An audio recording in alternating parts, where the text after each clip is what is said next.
What's going on, YouTube? Welcome to the Credit Plug channel. So in today's video, we're going to be talking about CPNs. Now, I just want to lay out some objective information, and at the end of the video, I'm going to be giving you my thoughts and opinions about CPNs. Now, one of the top articles that appears is from NerdWallet. So it's entitled Credit Privacy Number. A CPN is a scam, not a solution. A credit privacy number known as a CPN is typically a scam. NerdWallet's advice is to stay far away from it. So what exactly is a CPN? So a credit privacy number, or CPN, is a 9-digit identifying number similar to a social security number. A CPN is sometimes marketed to consumers with bad credit as a path to a fresh credit history. Companies offering CPNs say that they can be used instead of a social security number on credit applications. Some CPNs that have been sold have been dormant social security numbers belonging to children. You could unwittingly become involved in identity theft, and you could end up in prison if you fill in a form requesting your social security number with a CPN. Among the things you may be asked to do: get a driver's license with a different address, change your phone number, and get a new email address. Requests such as those should be a giant red flag. The Federal Trade Commission has warned against companies offering a new credit identity by selling CPNs, calling them a scam. Now, here's another article by Banking Rate: Credit Privacy Numbers, What They Are and How to Avoid Scams. A CPN, also called a credit profile number, credit protection number, or credit privacy number, is a 9-digit number that fake credit repair companies sell. These illegitimate companies instruct their victims to use CPNs in place of their social security number when applying for credit cards or loans. These numbers are either randomly generated, or worse, they may be stolen social security numbers, usually from children. These companies may also tell their victims to apply for an individual tax identification number from the IRS or fill out an application using false information. So here's another article, this one directly from Experian, which is one of the big 3 credit reporting agencies. So the truth about CPNs, or credit privacy numbers: if you're struggling with poor credit scores, you know they can pose plenty of challenges. A poor credit score can keep you from getting approved for a credit card or a loan. It can make renting an apartment difficult. So when you see an ad promising to help you start over with a new credit history by getting a CPN, it may seem like an answer to your prayers, but is it? A CPN, or credit privacy number, is a 9-digit number that's formatted just like a social security number, and it may also be called a credit profile number or credit protection number. Companies that sell CPNs to customers market them as a way to hide a bad credit history or bankruptcy. They'll also claim you can use the CPN instead of the SSN to apply for credit with your new identity. For example, one site advertising CPNs claims that the numbers are fully tri-merged with the Social Security Administration. In reality, these companies are scam artists. They may obtain SSNs by dubious means, often from children, senior citizens, or prison inmates. All right, so here's a quick video I would just want to react to. It's entitled "Quick Fix to Bad Credit is Landing Some People in Jails." You're about to see how some families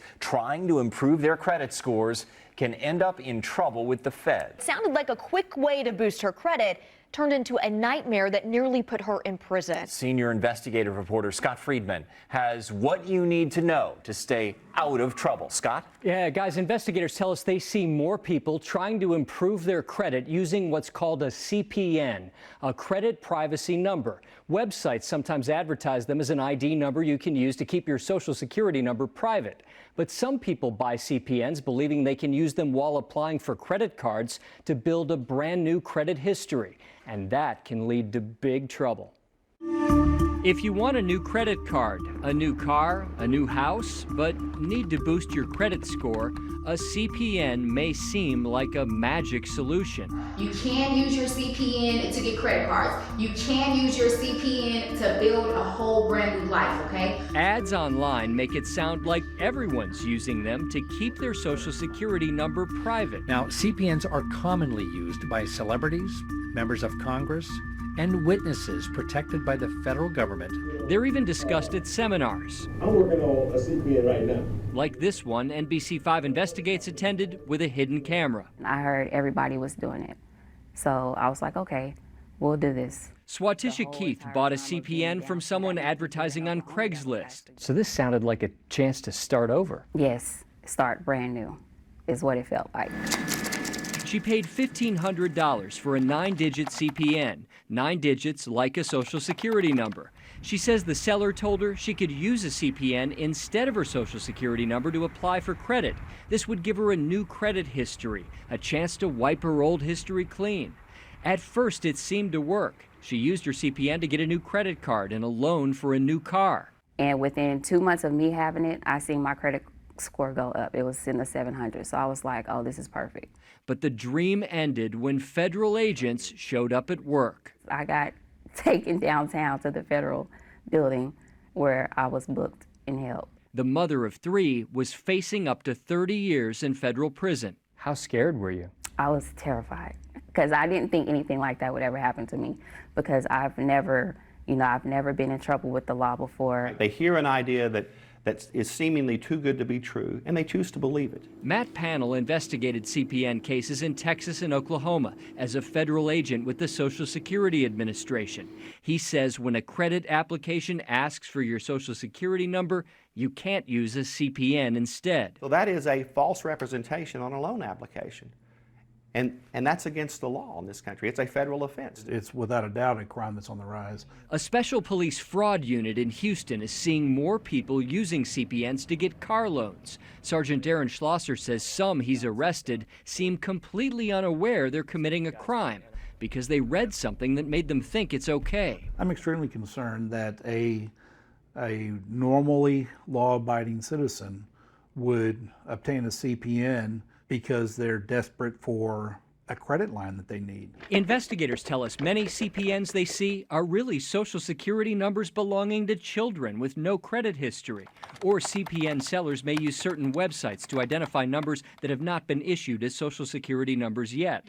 Since banks sometimes run quick computer credit checks, they may not notice the number a person uses on an application is not the Social Security number they've used in the past. Without a doubt, more and more people are going to be brought into this world, particularly with the sales pitches. So we wondered who's been selling CPNs online in Texas and what they're saying to customers. Our search led us to this meeting room at a Holiday Inn. I've been dealing with CPNs since I think about 18 years old. This man calls himself Trey the Credit Coach. We first saw him on his YouTube channel where he offered CPNs for $20. In 1 month total, we have done over 500 CPNs. Man, that is a lot. When the credit coach advertised a seminar at a Houston hotel, we sent one of our team members with a hidden camera, listening as the coach described himself as a CPN pioneer. See, I got in the CPN game before it was introduced to the internet. You know, I like to say that I'm kind of one of the founders. But he warned the group if they want a CPN, they might be too late because banks are catching on. They scan every social that comes through them. And they're going to shut down every CPN eventually. They're going to shut it down. So we discovered the credit coach's real name is Tremaine Manley. Tremaine Scott Friedman. I'm a reporter with NBC in Dallas. We called him to ask for an interview. He declined to speak to us on camera and told me he had only sold maybe 10 CPNs over the last 2 years.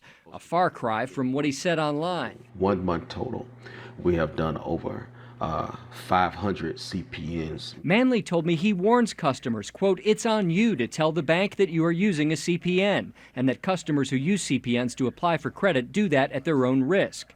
He says CPNs he sells are not Social Security numbers belonging to other people. Shortly after our phone call, Manley posted this message on YouTube announcing we are not offering CPN numbers, then posted a video saying he's done with CPNs. Some of you spent almost 2 years on trying to figure this whole CPN thing out when you could have used that same exact time figuring out your credit report. So here's another article directly from the U.S. Department of Justice. So the U.S. Department of Justice website, 3 plead guilty to conspiracy to defraud financial institutions and other credit issuers. Now, according to court documents, Franklin, age 48, began using synthetic identities in 2012. So in 2012, and this article was in September 30 of 2021. So this is nearly 9 years after this individual was using CPNs. By coupling his own name and date of birth with a 9-digit number that looked like a social security number, Franklin created a new credit profile, otherwise known as a credit privacy number, CPN. Individuals like Franklin with poor credit scores built fresh credit histories by adding a CPN as an authorized user to credit accounts belonging to other individuals with good credit. These trade lines enhance the CPN's credit worthiness, scamming the lenders and credit card issuers into believing the CPN applicants have the ability and intent to pay off indebtedness. Individuals using CPNs, however, lack the ability or intent to pay off the loans and credit card balances. 10 of the names and SSNs he used to obtain credit belong to actual North Carolina Medicaid recipients. Franklin obtained fictitious North Carolina driver's license in these names bearing images of himself. With respect to credit cards, Franklin maximized the fraud proceeds by making bogus payments to the issuers. Such payments were immediately credited, restoring the credit limit before the credit issuer received notification that the payments were bogus. Franklin and others quickly made additional charges, resulting in significant losses. All three individuals pleaded guilty to conspiracy to commit bank and wire fraud and face a maximum penalty of 30 years in prison when sentenced. And, you know, it goes on and on. Oklahoma man sentenced to 18 months in prison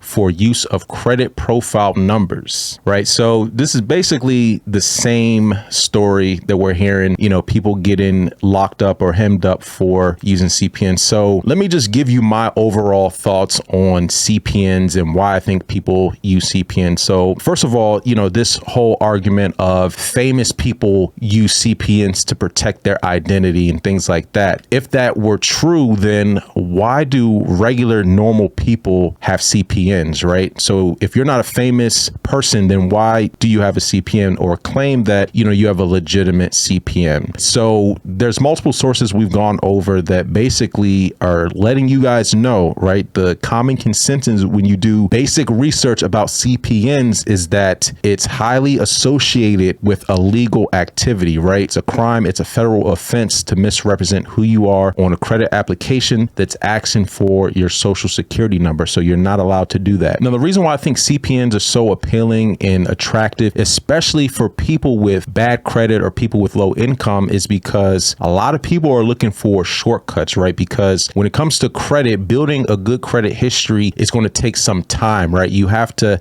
have good track record, good payment history, value relationships, have financial integrity. And a lot of people don't have that, right? They want that card, they want that credit card loan, and they want it ASAP. Now, when I put out videos previously talking about why you shouldn't be trying to use a CPN, you know, there were a lot of people coming to the defense of using CPNs. And really, you know, the majority of people who are using CPNs are people who already have bad credit. So it's very appealing that you could just take this CPN, which, as a lot of the articles and information stated, these are going to be children's social security numbers, people who are in prison, people who might have died, or there's ways of randomly generating a dormant social security number or a social security number that hasn't been issued yet, right? So there's ways of, you know, being able to create a synthetic identity using an invalid social security number, right? A social security number that does not belong to you by attaching other things to it, right? Like different addresses, or getting added to authorized users to create a credit profile and boost up your credit worthiness. Now, that's fraud because you're deceiving the financial institutions, making yourself appear more credit worthy than you are. The thing that a lot of people have to realize is too, if CPNs were legitimate, they would be issued by some type of government agency, most likely the Social Security Administration. So how is it that, you know, random people on social media, on Instagram and TikTok are selling CPNs, right?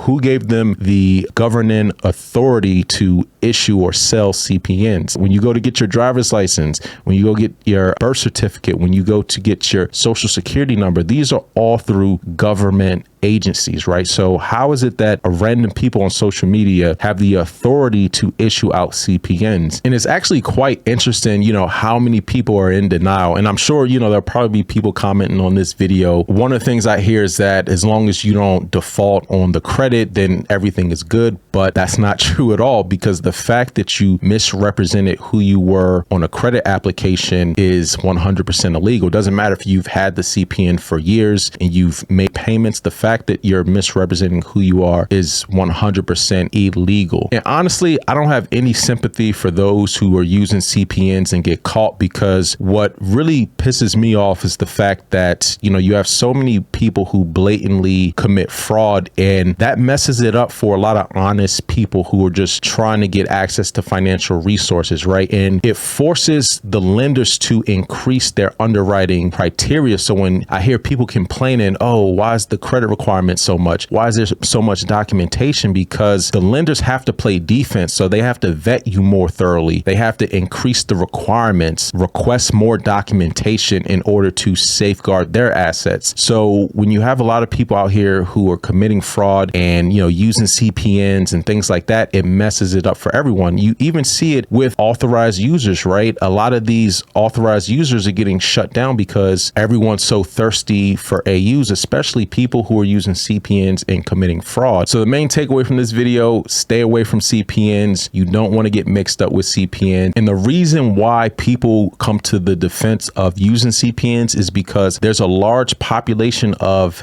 desperate people who are looking for these quick solutions, and these scam artists make a lot of money out of people's desperation, right? So that's the reason why you see a lot of people defending CPNs, is because they want to continue to exploit people's desperation. Anyways, that's all I wanted to cover in today's video. Let me know your comments and questions down below. And until next time, take it easy, and we'll talk to you soon.